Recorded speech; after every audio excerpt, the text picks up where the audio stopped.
Midnight, on the open Mediterranean, two dark silhouettes rolled in the swells. Their running lights dimmed to pinpricks against the black horizon as cranes squealed and steel drums swung through the air like slow, deadly pendulums. On the deck of the cargo ship Scheersberg A, men in grease-stained overalls moved with rehearsed urgency, guiding 400-kilogram barrels across the void to a second vessel that was officially nowhere, registered to no one that mattered, and bound for a destination no manifest would ever mention. To any distant radar or passing ship, this was just noise on the sea, a routine freighter adjusting course in bad weather. But in the hard yellow light spilling from the deck lamps, 200 tons of yellowcake uranium were changing hands. Grainy powder inside, ordinary-looking drums that would one day be transformed into the core of a secret nuclear arsenal. The crew who knew the truth kept their eyes on the cables and the shifting water, calculating wind, distance, and timing, while the sailors who didn't understand what they were moving told themselves it was just another hazardous cargo, the kind that paid well and came with extra insurance. Above them, a radio stayed deliberately silent.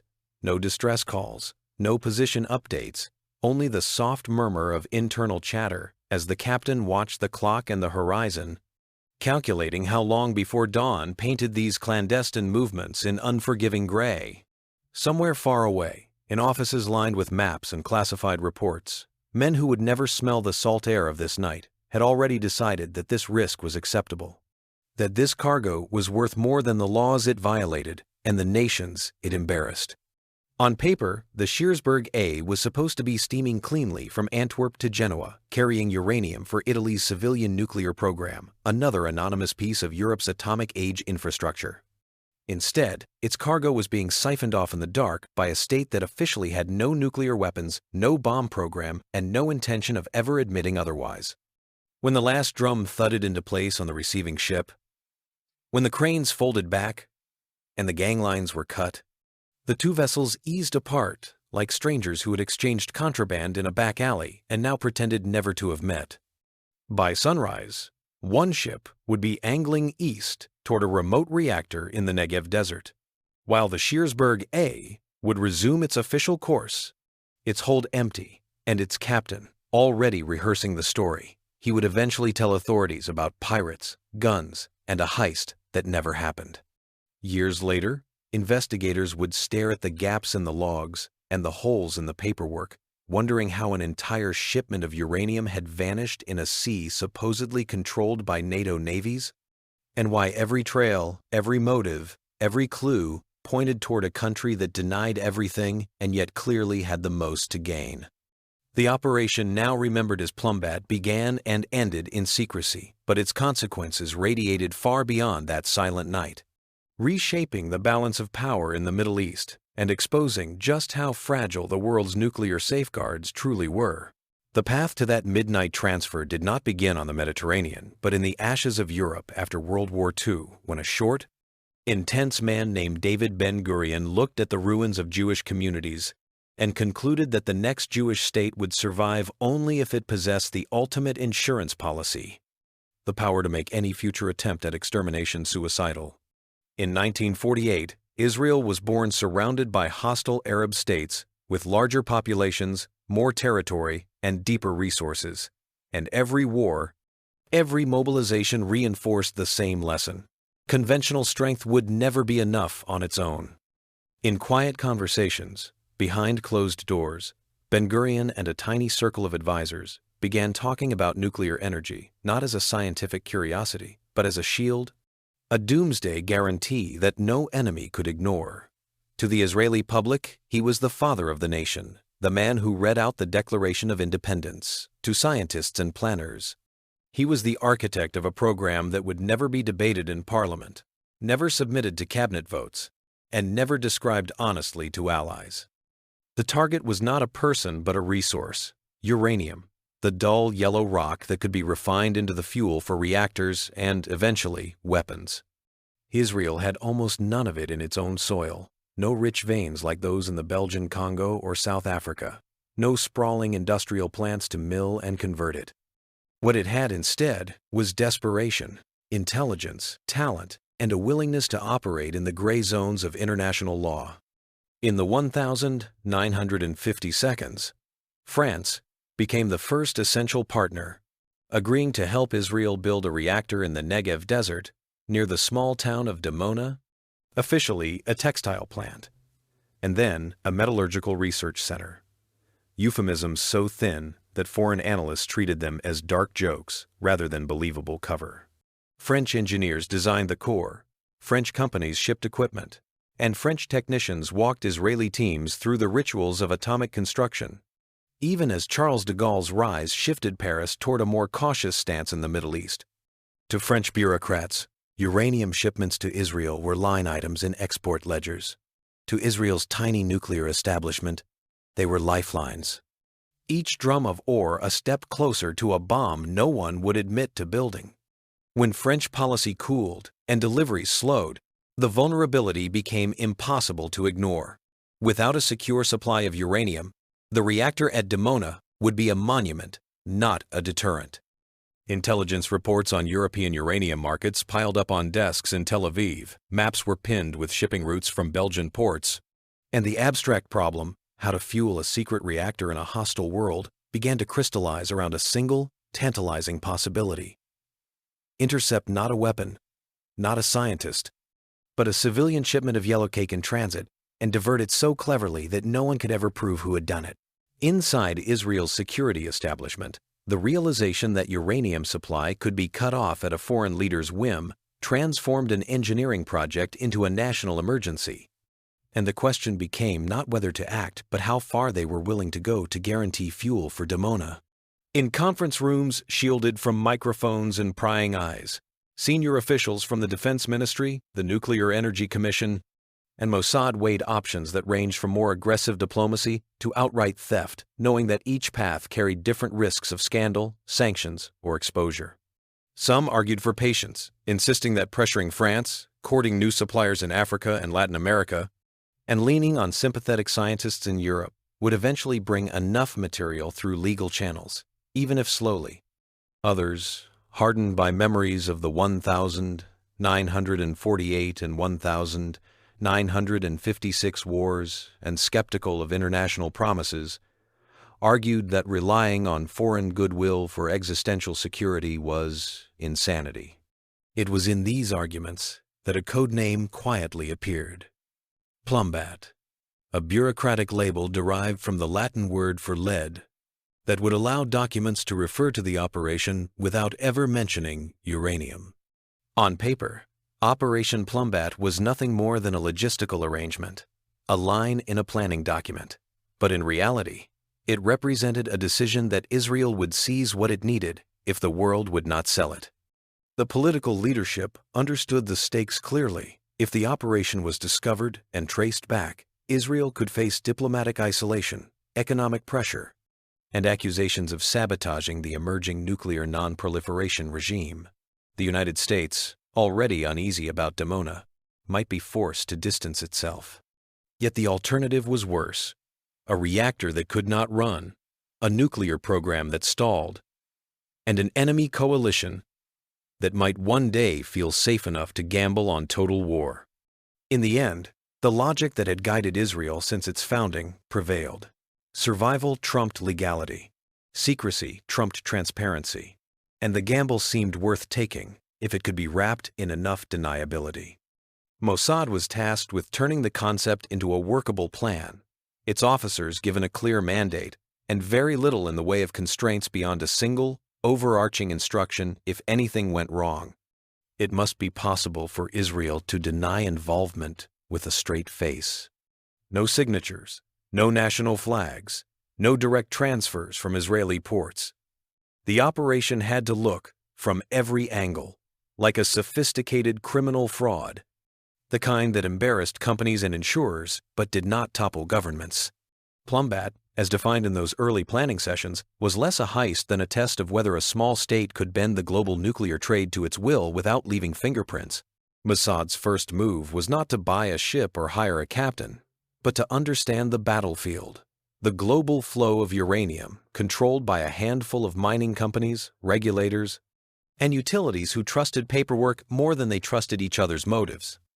Case officers fanned out quietly across Europe, cultivating shipping brokers in Antwerp, Marseille, and Hamburg, chatting with port officials over drinks, and posing as consultants at conferences where nuclear engineers and corporate executives discussed fuel cycles and supply chains. The focus settled on Union Minière, the Belgian firm that controlled rich uranium mines in the Congo and supplied customers across Europe, including Italy's growing nuclear energy program. Files were compiled on every major contract and every regular customer, with particular attention paid to shipments that stayed within Europe and thus attracted less international scrutiny than those bound for more politically sensitive destinations. They tracked which Italian companies bought yellowcake, which shipping firms habitually moved hazardous cargo, and which routes threaded through the Mediterranean with minimal naval presence or surveillance. They weren't just watching where the uranium went, one later intelligence summary would remark. They were watching how it moved, what the companies trusted, and when the system relaxed. Patterns emerged.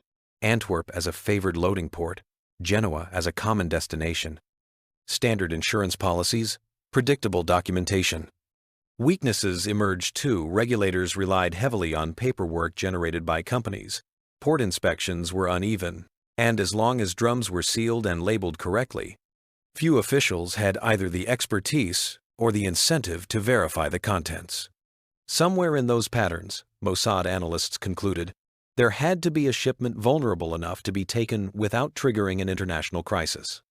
The opportunity appeared in 1967 when an Italian chemical company placed an order with Union Minière for 200 tons of yellowcake to be shipped from Antwerp to Genoa as part of Italy's civilian reactor program.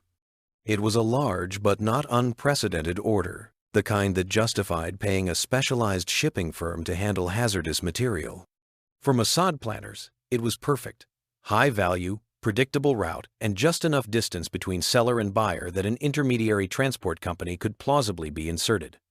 Now the task shifted from observation to infiltration. Instead of trying to penetrate an existing maritime company, they chose to build their own from scratch, a front that would look legitimate to every clerk and auditor who examined it. They registered shell corporations in friendly jurisdictions, leased small office space, hired a handful of real employees who believed they were joining a niche shipping startup, and manufactured a business history with a mix of low-risk cargoes and carefully staged references. The firm began quietly bidding on contracts for hazardous industrial material, delivering reliably on minor jobs to build a reputation that could withstand scrutiny. By the time Union Minière and the Italian buyer sought tenders to move their 200-ton uranium shipment, the Mossad front company looked like exactly the kind of specialized carrier they needed: competent, competitively priced, and invisible in the way that only small firms in boring industries can be. With the transport contract secured on paper, the operation moved into its most intricate phase, acquiring a ship that could credibly appear as a working freighter while secretly serving as a platform for one of the boldest nuclear diversions in history. Mossad arranged, through intermediaries and layers of shell companies, to purchase a small cargo vessel that would be renamed Scheersberg A and registered under a flag of convenience in Liberia, a common practice among shipowners seeking light regulation and minimal oversight. On ship registries and insurance forms, the new owner was a generic maritime corporation, the kind that littered global shipping records, and nothing about the vessel's listed specifications suggested anything more dramatic than moving drums and pallets across coastal routes. The human element was trickier. The crew needed to be mostly genuine merchant sailors, men whose faces, work histories, and reactions would withstand interrogation sprinkled with key officers who understood that this would be more than a routine job. The captain and several senior crew members were either Mossad operatives traveling under cover identities or trusted assets recruited with the promise of money and protection. Their briefings laid out a simple framework. The ship would load uranium in Antwerp, sail according to its official route, then make a discreet rendezvous at sea with another vessel to transfer the cargo. After that, they would continue as if nothing had happened, and later claim a piracy incident. Meanwhile, another team prepared the receiving ship, a freighter under separate ownership and cover stories that would loiter in the eastern Mediterranean under the guise of legitimate commerce its cranes and holds ready for an unusual midnight loading. Engineers and logisticians, obsessed over the mechanics of moving 200 tons of yellowcake at sea, calculating crane capacities, drum weights, and the impact of shifting cargo on ship stability. Weather experts were quietly consulted for typical wind and swell patterns along the planned route, identifying stretches where calm seas were most likely and where international traffic was thinnest. Contingency plans were written for storms, mechanical failures, or unexpected encounters with naval patrols. They rehearsed every scenario. One internal memo noted later: customs officers boarding unannounced in Antwerp, a mechanical breakdown near Gibraltar, a curious fishing vessel lingering too close during the transfer. If anything broke the pattern beyond what the cover story could handle, the captain had authority to abort, sail directly to Genoa, and complete the delivery as if nothing more than an exercise in planning had occurred. The strength of the operation lay in this flexibility done right. It was a theft that left no trace. Done cautiously, it could be quietly abandoned without exposing Israel's hand.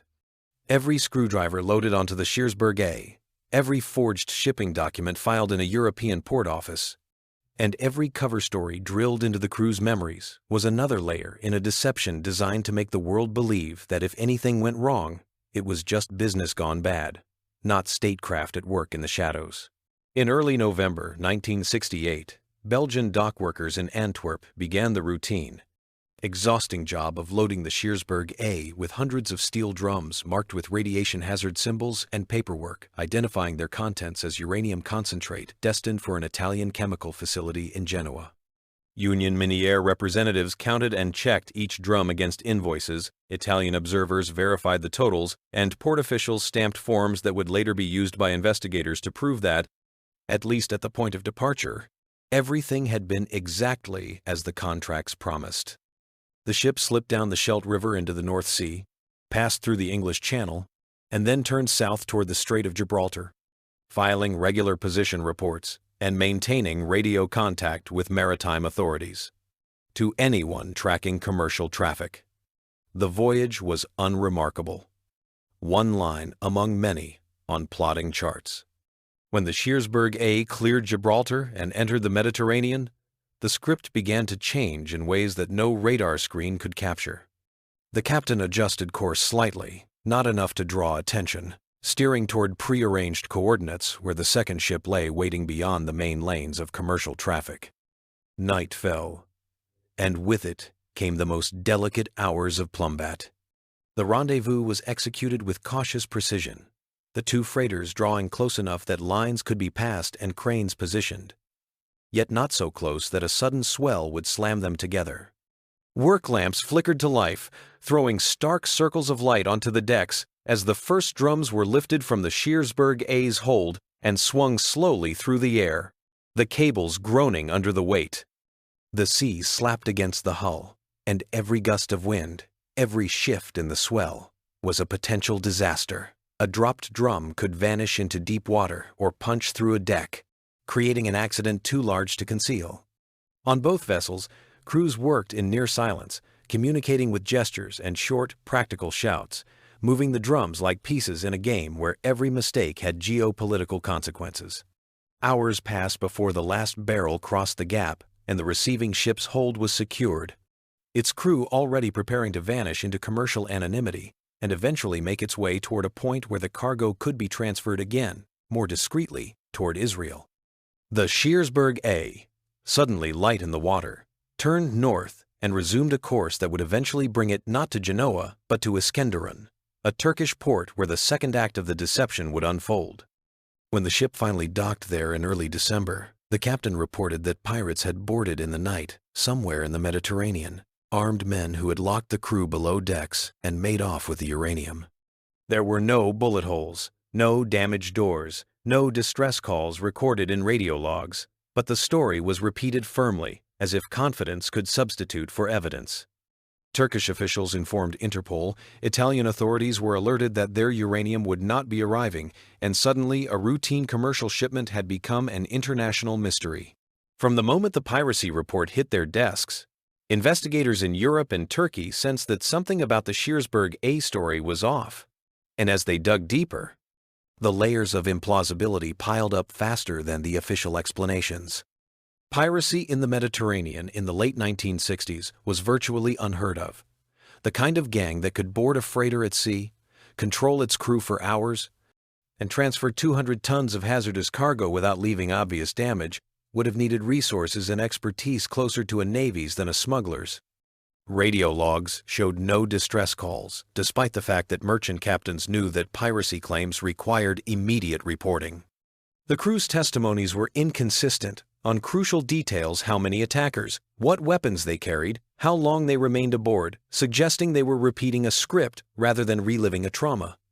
Maritime authorities traced the shipping company that had chartered the Scheersberg A and found a corporate ghost, a firm recently created, its ownership structure obscured by layers of shell companies, its offices abandoned, its phones disconnected almost as soon as the uranium disappeared. Insurance investigators, motivated by the prospect of paying out millions, pressed hard, hiring independent experts to examine the ship, scrutinize the paperwork, and reconstruct the voyage. Their reports converged on a disturbing conclusion. There had been no piracy, only a carefully planned diversion. Attention turned toward the one state with a clear motive and the necessary covert capabilities. Israel's nuclear reactor at Dimona was believed by American and European intelligence to be on the threshold of full operation. French uranium deliveries had dwindled under de Gaulle's new policies, and Israel remained outside the emerging non-proliferation treaty framework. The missing uranium, if it had been diverted, would fit perfectly into the gap between Dimona's needs and its declared supplies. Yet proving that link was another matter. No document bore Israeli signatures, no intercepted communication mentioned Plumbat, and the ships involved flew flags and carried papers that pointed everywhere and nowhere at once. When quiet inquiries were made through diplomatic channels, Israeli officials responded with polite indignation, denying any involvement and suggesting that blaming Israel without hard evidence played into old prejudices about Jews manipulating global events from the shadows. The argument was cynical, but it had force in political conversations wary of inflaming accusations without proof. Over the following years, German and Italian intelligence quietly compiled thick files on the case, concluding in their internal assessments that Israel had almost certainly orchestrated the operation. But they found no single smoking gun they could take to the United Nations or use to justify sanctions. Legal battles between Union Miniere, the Italian buyer, and insurance companies dragged on, eventually ending in confidential settlements that resolved the financial questions without answering the strategic ones. When some of those intelligence documents were declassified decades later, they confirmed what many had already come to suspect. Plumbat was recognized for what it was by those who understood the language of covert warfare. But officially, it remained an unsolved theft, a gap in the record that everyone preferred to leave unexplored, rather than confront the uncomfortable truth of how porous nuclear safeguards had been. By the time the files were quietly boxed and moved to archives, the real impact of Plumbat was no longer on the desks of investigators, but deep inside the concrete walls of Dimona, where the stolen uranium had long since been processed into fuel, powering a reactor whose true purpose was an open secret.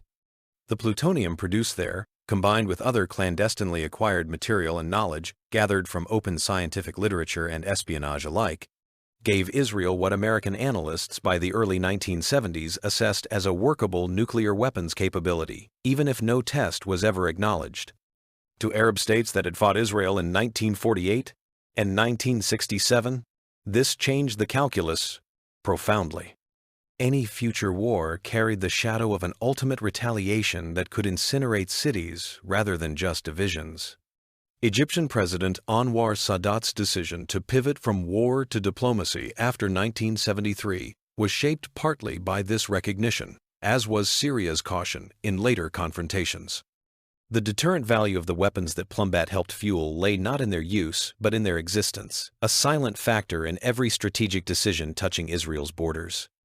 Globally, the operation became a case study in how determined states could slip through the cracks of ostensibly robust non-proliferation systems. It showed that as long as nuclear material moved as cargo, documented by fallible humans and guarded by ordinary commercial procedures, it could be diverted by those willing to invest patience, creativity, and moral flexibility. In response, international regulations tightened, export controls grew stricter.